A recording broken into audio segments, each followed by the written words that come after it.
O medo verdadeiro não é o pavor imediato de um susto ou de algo que se vê.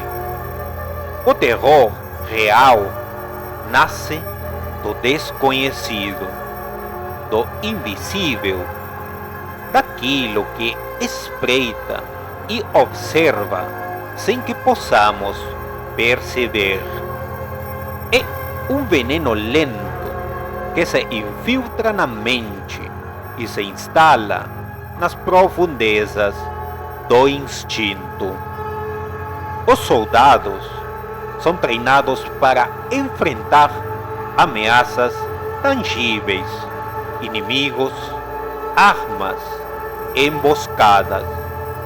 Mas como reagir a algo que não pode ser visto?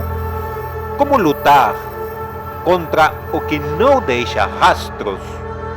Apenas o silêncio de uma ausência. Foi isso que aconteceu na Ilha das Cobras, no litoral do Rio de Janeiro, quando um pelotão de fuzileiros navais recebeu a ordem de investigar o desaparecimento de outra unidade. Eles partiram acreditando que enfrentariam apenas mais um treinamento comum, mas nunca retornaram. E o que foi encontrado depois jamais deveria ter sido visto. O helicóptero sobrevoou a ilha ao anoitecer. Dali de cima, tudo parecia tranquilo. A densa vegetação balançava ao vento e a praia branca contrastava com o oceano escuro. Mas havia algo errado. Nenhum sinal do primeiro pelotão. Nenhuma fogueira, nenhum rádio ligado. O comandante Soares desceu com a equipe, empunhando seu fuzil. O protocolo era simples: localizar os desaparecidos e relatar qualquer anomalia.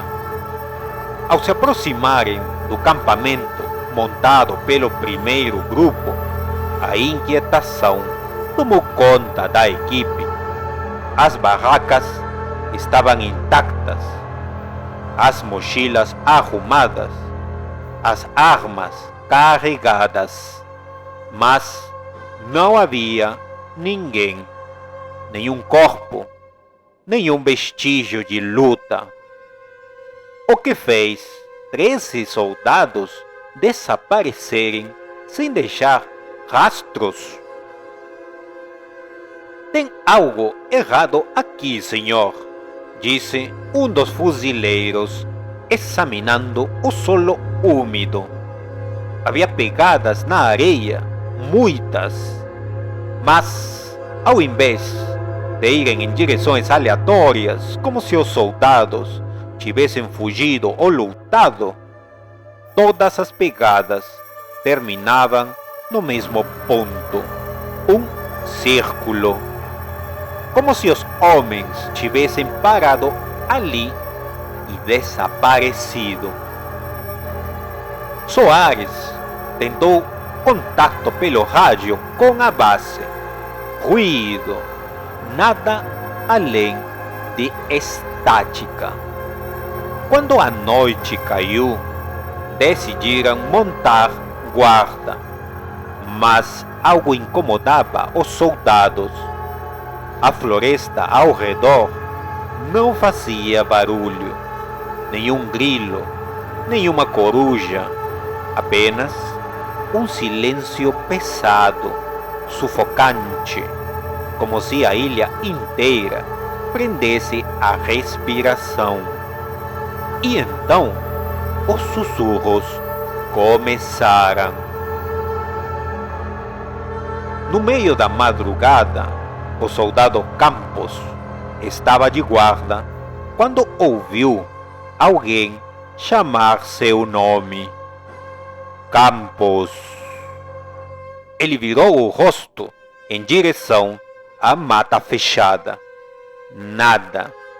Apenas sombras dançantes entre as árvores. Campos. Vem cá. A voz era familiar. Era do tenente Rocha, que havia desaparecido com o primeiro pelotão. Campos arregalou os olhos e apertou o fuzil com mais força. Senhor, é você? Sim, estou aqui. Precisamos de ajuda. Os outros soldados acordaram com a voz, mas não viram ninguém. O comandante Soares ordenou que ninguém saísse da formação. Campos, porém, sentiu um puxão no braço, algo frio, viscoso. Ele gritou. O pelotão apontou as lanternas. Campos estava sozinho, mas havia marcas no seu braço, marcas escuras, profundas, como dedos longos e finos que nunca deveriam pertencer a um ser humano. Foi quando os gritos começaram. Os gritos vieram da floresta, dezenas de vozes, todas ao mesmo tempo. Vozes conhecidas, as vozes dos soldados desaparecidos. Ajuda! Estamos presos! Pelo amor de Deus, tirem a gente daqui! O som vinha de todas as direções, ecoando. O comandante Soares tentou manter a formação, mas os soldados estavam apavorados. Alguns começaram a correr para a mata. O primeiro a desaparecer foi Nogueira. Ele sumiu diante dos olhos de todos, puxado por algo invisível para dentro da escuridão. Não houve grito, apenas silêncio. Depois foi o Cabo Aranha. Ele disparou sua arma, gritando desesperado. Quando Soares correu para ajudá-lo, encontrou apenas sua farda ensopada de sangue, mas sem corpo. Os soldados remanescentes entraram em pânico. Soares tentou recuar para a praia, mas então viu. Algo estava saindo da mata. Eram silhuetas altas, magras, completamente negras, sem olhos, sem boca, apenas sombras ambulantes. Mas, de algum modo, seus rostos eram conhecidos. Eram os soldados desaparecidos, mas não eram mais humanos.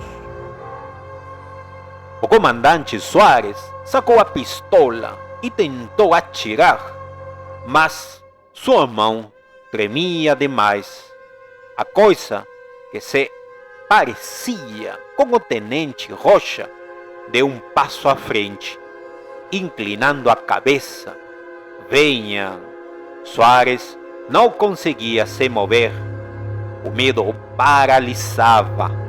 A sombra, que era Rocha, levantou a mão e apontou para a areia. E foi então que o comandante viu. Na praia, os corpos estavam enterrados, apenas as cabeças expostas, seus olhos abertos, vazios.